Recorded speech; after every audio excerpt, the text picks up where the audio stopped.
Welcome to another episode of the Ground Podcast. This one is again featuring Natalie Collier, my beautiful wife, talking about walking through sobriety as someone who is focusing on circadian health and coaching people through that. Before we get into the episode, I just want to remind you that the best way for you to get the most out of this podcast is going to be through Substack. If you're not a Substack user yet, you really should download the app, visit the link in our profiles, get started there because you're going to get kind of all the best of the blog world of the early 2000s, but in 2025 and beyond, where you're not kind of sucked into these algorithms that we're all used to now from Instagram, TikTok, YouTube. You're actually getting kind of a fresh take on individual users, their life experience, their expression that comes through their writing and their podcast and video material. So we highly encourage you to get started over there. There's also an opportunity to become a paid member, a paid subscriber, a founding member. And within 6 weeks of us getting to 50 founding members, we are going to organize a retreat that's invite only for Substack subscribers. So this is kind of a big deal. If you want to make sure that you can support the mission of a media company whose goal is to focus on conscious entrepreneurs and by extension to change capitalism, to change the face of the marketplace, you definitely need to subscribe to us on Substack and consider becoming a paid member. Before we jump into the interview, let's just talk really quickly about podcasting, because what we're doing as a media company is we are doing this for clients. While Ground has a podcast that's focused on conscious entrepreneurs and businesses, we also are a media company that's focused on getting you social media content in the most efficient way possible. So let me paint a picture for you. When we record one episode of a podcast, a video podcast, and we sit down, we set the thing up, and you let us do this for you. All you have to do is show up and talk for 60 to 90 minutes, and then you're going to get, on average, about 2 weeks worth of social media content from that one session. Yeah, that's right, 2 weeks. So again, for 90 minutes of your time, think about the value that comes from that, because what we do is we record one large episode, and from that comes an all-you-can-eat buffet of smaller bits of content that can go to your Instagram, your TikTok, your YouTube, that can go to transcripts for quote-based posts, that can go to SEO for page descriptions and articles. It's kind of insane how much value comes from one session. So if you're a business looking to get started, if you're an established business that has a social media channel and that has kind of an established way of doing that, but really wants to regain some of your time that you've spent creating that content, Ground is here for you. Please reach out to us at hello@groundpodcasting.com. All right, without further ado, let's get into this interview about sobriety with Natalie Collier. Well, hello. Hey. Yeah, today's kind of a cool moment because the Ground podcast is shifting into Ground Media, which is pretty neat. Big deal. Ground podcasting, which is, I think, going to be really fun. We're going to have a lot of people around here just in Bend to work with, but I think there's nothing stopping us from being able to work with people from all over the country. And it's the thing you're best at. Yeah, I'm excited about it. I'm really excited about it. But today we're going to talk about something that's tough for an Enneagram 7 to talk about. Ooh. Enneagram 7, which is sobriety. Sobriety. So, light topic. Natalie is a health coach and has started a circadian health challenge called SunWhore. 30 days of just doing natural things to get your body back in rhythm with the earth, with the sun. Yep. And one thing that led to this was quite a journey for you in terms of your own difficulties and experiences. So why don't you just lay it out for us? Like this, I think this is a big part of why SunWhore came to be. Well, I told Jake before we did this podcast today that I feel like sobriety, that word has a stigma around it. And if you are sober, you're like, yes, I get it, I vibe with it. But I would like to invite you to consider today areas of your own life that you are stuck in sort of an addictive pattern. We all have them. Like I had a dear friend who was very wise and eloquent years ago say, I feel like the human dance is just a dance in and out of addiction. Like we become more free and then we realize how we're bound, and we do that till the end of time. But for me, alcohol was the most shameful. It was the thing that caused the most shame in my adult life. I didn't drink all the time. I didn't drink every week, but about half the times I would have alcohol, I had way too much. And I came from wild days, wild roots. Before I met Jake in high school days, I was like, how many drugs can I do? How much sketchy shit can I do? That was the goal. And then found Jake and kind of cleaned up my life in a conservative Christian sense. Yep. That's where we met. Yep. Was in that conservative Christian. And then I abstained from alcohol for years down in the South. Years and years. Like, we didn't even drink on our honeymoon. And we went to Jamaica. We were out of the country. We could have done it. Yeah. And we had an all-inclusive. I was too much of a fuddy-duddy to do it. It's okay, honey. It's okay. It's okay. Yeah, straight-laced. Thank God, though. I might have, who knows? I might still be in Jamaica. I thought it was not godly to wear bright colors. Right. So this hat, straight to hell. Yeah. You know? Absolutely. God bless us. So I didn't drink for a long time, from like wild teenage days to motherhood.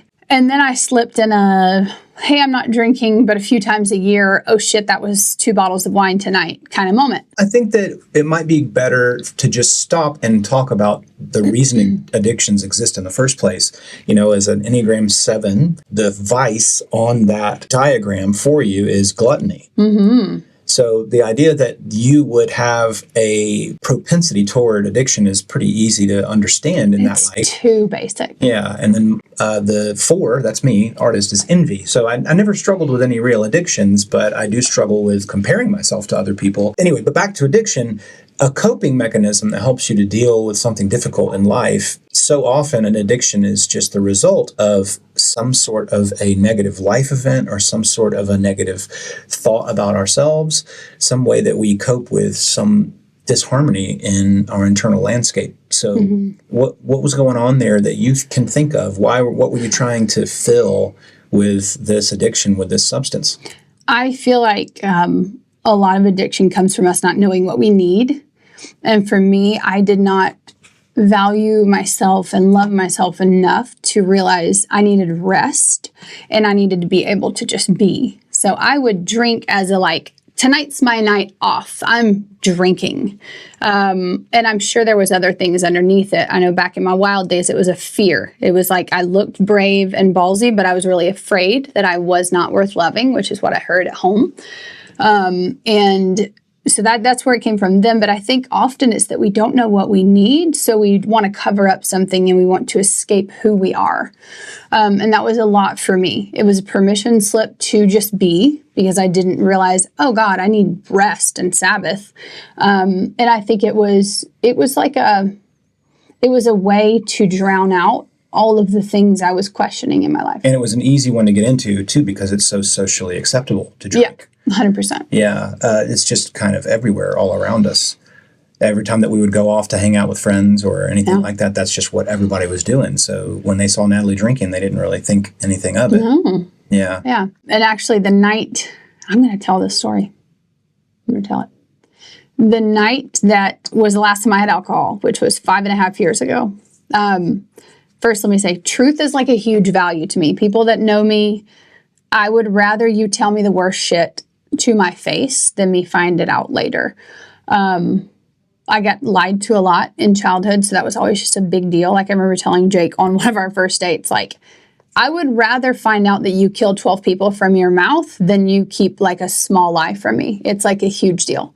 So 5.5 years ago, we had some friends that were camping on our land back in Georgia. We had a glamp site. And nothing monumental had happened. Nothing seemed like, it wasn't like, and this drove her to drink. It was just a damn Tuesday, probably. Tuesday, Wednesday, nothing fancy. And they brought alcohol. And then I was like, oh, I should get some. So I got, and God, this is really unbelievable to say out loud at 42. I got a bottle of Moscata It was a liter and a half. Yeah, the big old boy. barefoot. Big old barefoot. You've seen it at the store. She's not classy. She's not classy. Yeah, that's too sweet. She probably got, I don't know, 700 grams of sugar in that whole container. Yeah. So I proceeded to pour a large amount of that into a Yeti. Went about the night. We're eating pizza. We put a movie on for the kids. And this had never happened to me, by the way. I feel like the thing with addiction that you should check in with yourself about is it always requires more and it's very insidious. Like, had you asked me before this night, would you ever get shitty and then drive somewhere? I'd be like, oh my God, no. Well, this particular night, after having so many Yeti Stanley moments of this bottle of Moscato, it was gone. Moscato. It's been a while. Moscato, darling. Like straight up from Savannah. Lord, Moscato was in me, honey. Gone with the wind. Lord God. After having that, I thought, I'm great. I'm not drunk. I should go get some more. Okay? Full straight thought. It didn't feel weird. It was like, yep, that's reasonable. Let's grab the keys and go get some more. Didn't even tell Jake I was leaving. Do you remember that? Yeah, no, I do remember that. Kids were watching a movie. I drove to the store, shit-faced, telling myself I wasn't, and I sent a polo to a dear friend who, when you see this, I love you, friend, and I lied to her, and I just didn't lie. I never lie, and I told her I was going to the store to pick up some pizza for my kids, and looking back, that was a huge deal, and I'm so grateful I did because it's one of the things that woke me up the next day. So I went in to our local Ingles in Rockmart, Georgia. And I remember standing there and I was like, I'll just get the little bottle because I've already had some, like that was responsible. Walked through, looked at the guy, clicked the debit card. Hey, we're great. Got in the car and y'all, I'm admitting this. So if it's you can get help too. I opened that shit in the parking lot and I poured it in my Yeti and drove home. Sipping barefoot Moscato, shit-faced drunk. And that was the final time I drank. And I woke up the next morning and I was like, oh, I'm scared of this. I'm scared of what this is in me because I would have told you I would have died before I would have ever done that and endangered myself or a precious family I might have passed on the road or my children's mom could be in jail from my own choice. Yeah. And so the next morning, I called my friend and I said, I lied to you last night. And I told her what happened. I called another dear friend and she was like, yeah, I kind of thought you had a problem with alcohol. And I was like, oh God, yep. And I went to an AA meeting kind of to scare the shit out of myself on purpose. I went to a few. I told, at the time, I told my therapist who got me in touch with like an AA sponsor and just went all the way serious about it. Like, I can't keep doing this halfwayness. And ironically, the next 5 years have been the hardest of my life, which was like the joke. It was before COVID hit. Mm-hmm. So January before COVID. And then I lost like a best friend of my life after that. My mom got super sick. And if there was ever a time you should drink, that would have been the time. Yeah. And it's been the best yes I've ever made in my whole life. Like a yes in the form of a series of no's. Yes. Yeah. The best yes was, yes, I cannot do this. Yes, I have to call this what it is and love myself enough to expand beyond it. I can't believe I just said that out loud. That's a shameful story. It's a shameful story. But it's the real stuff. That's why that's why this is the best kind of content, man. By the way, if you need a podcast produced, you know who to talk to. But when it comes to the idea of addiction, you touched on something that I think a lot of people may have felt for a second, which was this thing scared you. Mm-hmm. Like something came over you, something got out of hand, you realized you weren't quite yourself. And I just want to say that if you're going through anything that's getting there, that's getting to that point of, I just scared myself, I don't know what that was, I don't know what came over me, whatever it is, that's a sign that there's something going on there that you really need to work through. And don't wait, don't stop, actually push through that pain and fear to figure out what's underneath it so that you can grow. So in this specific instance, we're talking about alcohol, it could be any substance, it could be any emotion, it could be running, it could be running for extreme distances and not paying attention when your body's telling you to rest because there's something in you that's telling you to keep going. There's all kinds of ways this can manifest. So whatever it is, whatever is pushing you to harming yourself or to doing things that are surprising you, please pay attention to that. It divorces you from intuition, and I think that's the thing I woke up this morning wanting to communicate to people. All of our little vices keep us from awakening to our true dreams, our real identity, real freedom. They're like a wall between us and deeper knowing and deeper embodiment and experiencing love in a more liberated way. So I feel like just think about the idea of what are our crutches? Like, most of us are addicted to our phone. And it's like, oh, it's just my phone. It's like socially normal. Yes, it is. You're right. And we could spend the rest of our life till we die on our goddamn phone. Yeah. Like, that's devastating. Socially normal. There's lots of things that are socially normal that are killing you. I wanted to say, too, that I realized when I gave up alcohol that this space in me for that divine place that God lives, that grew. And I had been pouring alcohol into that space, so it was more cloudy. And I remember telling Jake throughout that season of life, we were kind of on a treadmill of like trying things and nothing was working. And I remember telling him, I feel like God keeps circling me around to this same lesson because my character's not ready.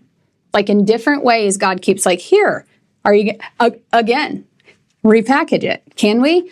And when I finally learned that lesson, I began to connect with like, what do I need? What do I want? What do I care about? What do I believe in? How am I unique? And so I think that addiction and awakening, those two things, like when you pull it apart, your gift from giving up an addiction, from saying yes and choosing yourself, is you begin to awaken to hear that inner voice that will then propel you forward into whatever else is waiting. You talked about AA a little while ago, and there's a lot of focus in AA on the higher power. I think for some people, they might think of that as scapegoating, but I'm all about the higher power element. Mm-hmm. But now in your context, being like a deconstructed, reconstructed Christian mystic type of person, how does that play out for you now? How did that land on you, and how do you think of it now to stay sober? While I know AA is beautiful and very profound and helpful for a lot of people, for me, it was good to go to get the shit scared out of me about how bad it could get. But I don't find the perpetual labeling of our shadowy side, like, hi, I'm Natalie and I'm an alcoholic. That's how you're supposed to start everyone. I didn't find that helpful in the same way that, you know, in Christian circles, we don't have to go down here too far, but that perpetual, like, you are a bad person. Your heart is wicked above all things. You have a horrible sinful nature. When you tell someone that over and over again, they're always distrusting the deepest part of them. And that is the place that God lives, in my belief. That place. And when I took alcohol out, I could tap in deeper to that place and realizing, oh, this is my belovedness that was never in question. I'm just doing things that are not beloved to myself.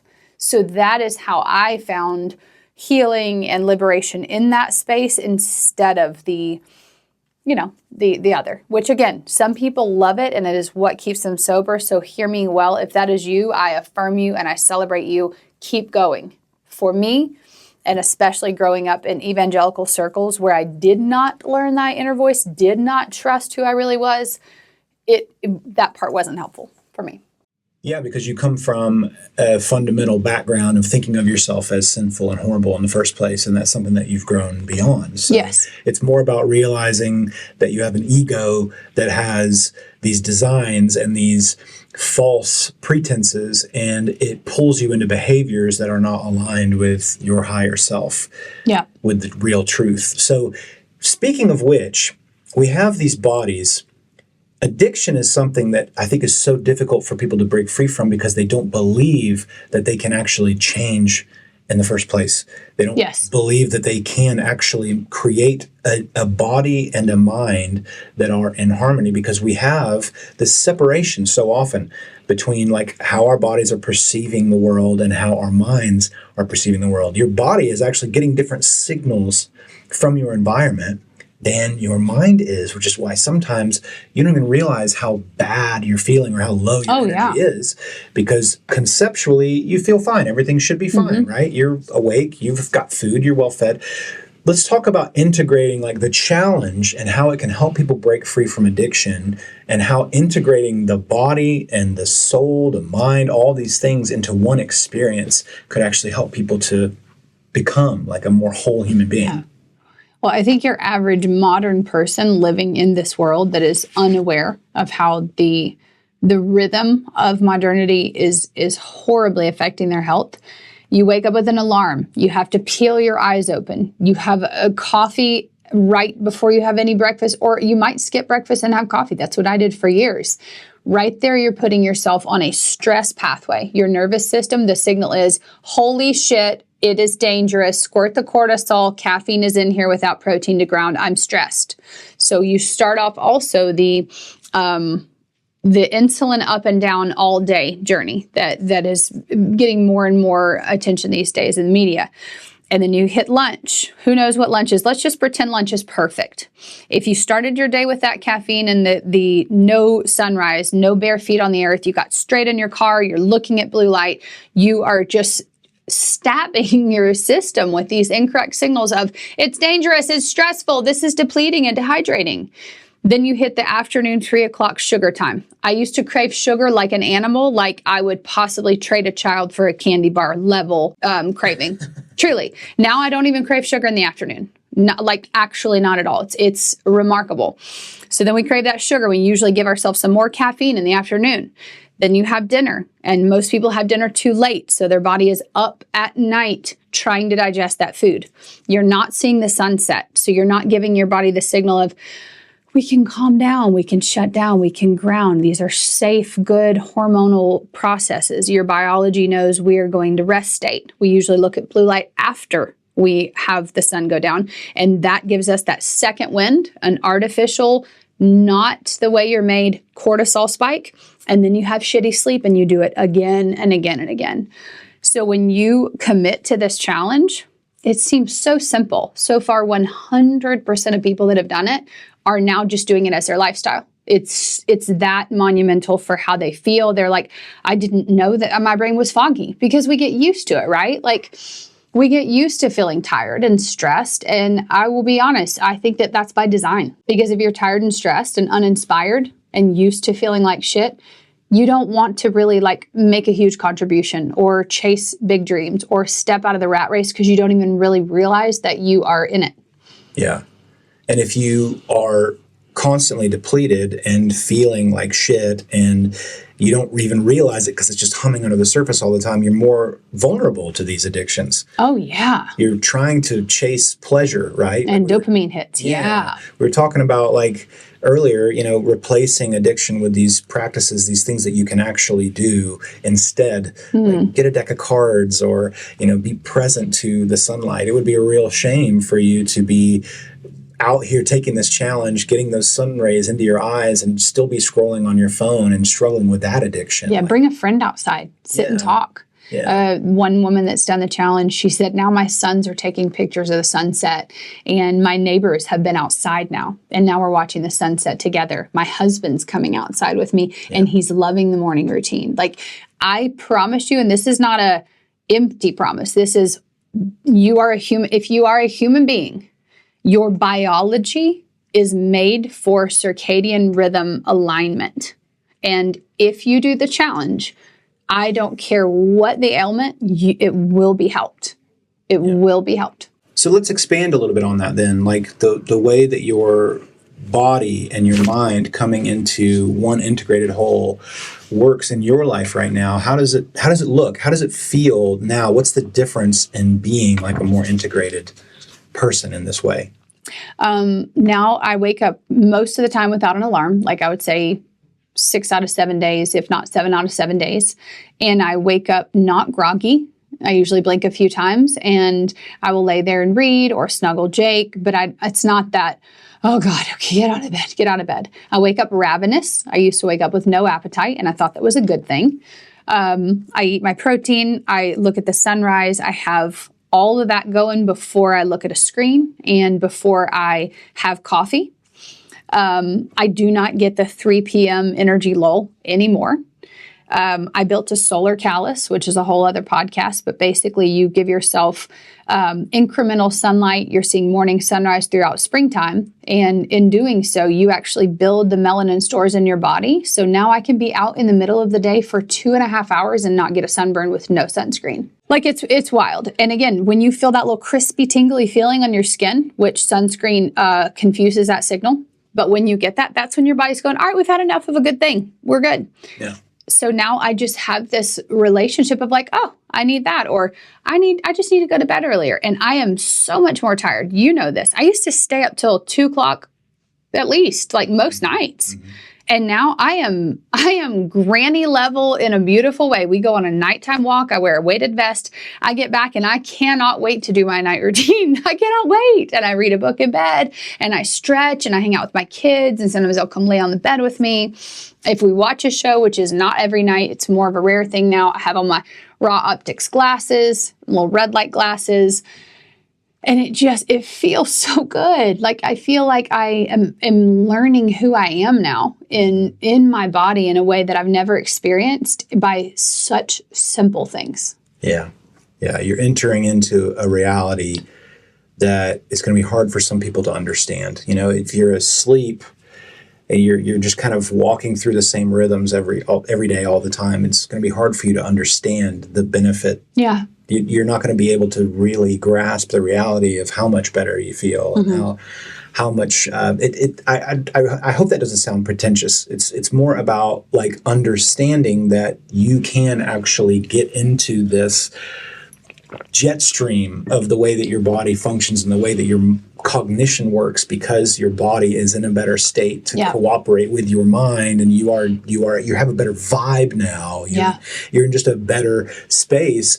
It's just hard to imagine that, like you know, having kids or getting married. You know, you just don't have really a way to conceptualize what it's like. So just trust us. You know, if you're really struggling, especially since this episode's about addiction, with anything that's really holding you back, we're trying to give you a way that you really can change this, and not with anything that's going to, you know, require this crazy monumental movement of your life. It's just a couple little changes. And when you feel how good it feels, you're going to want to continue it. No, there's no doubt. And now if I ever do something opposite, I laid in my little girl's bed the other night. We were talking about like womanly things until 12:30 and I was about to die. I was like, baby girl, I've got to go to my room. Yeah, going to bed, man, when that sun goes down, it's just as important as waking up. Yeah, and it ebbs and flows throughout the seasons, and that's a whole other podcast. But it's beautiful. It's like it keeps things fresh and novel, as opposed to the rut of society where we function the same January through December, always, all the output, all the effort, go, achieve, no rest. Yeah. And when you get in circadian cycles, there is a beautiful, alive flow to it. Well, yeah, I think that'll do it for this one. Now, good job, honey. I'm really proud of you. Sober for how long now? 5.5 years. 5.5 years. And the hardest years of my life. Yeah. So if she can do it, you definitely can. Yeah. If I can go through COVID, losing a dear best friend, my mom getting Lewy body dementia, my dad going through another episode of abandonment, more family drama than most people can hold, and then losing my mom and then moving cross country. Yeah. If I can do that, and kids graduating and a lot of teenage hormones, I promise you that is not a brag. That is saying, if I can do that as a 7, and I'm not very organized, let's be honest, that's not my strong suit. You're not. I'm not. God love me. Then you can do this. You can do this maybe better than I've done it. I'm going to be honest. Yeah. And it's free. At the time that this has been recorded, it's still free. So jump on it. Yeah. Okay, Nat, good job. I love you. Thanks, babe. See you on the next one. Another one bites the dust. It's you. Some damn good water.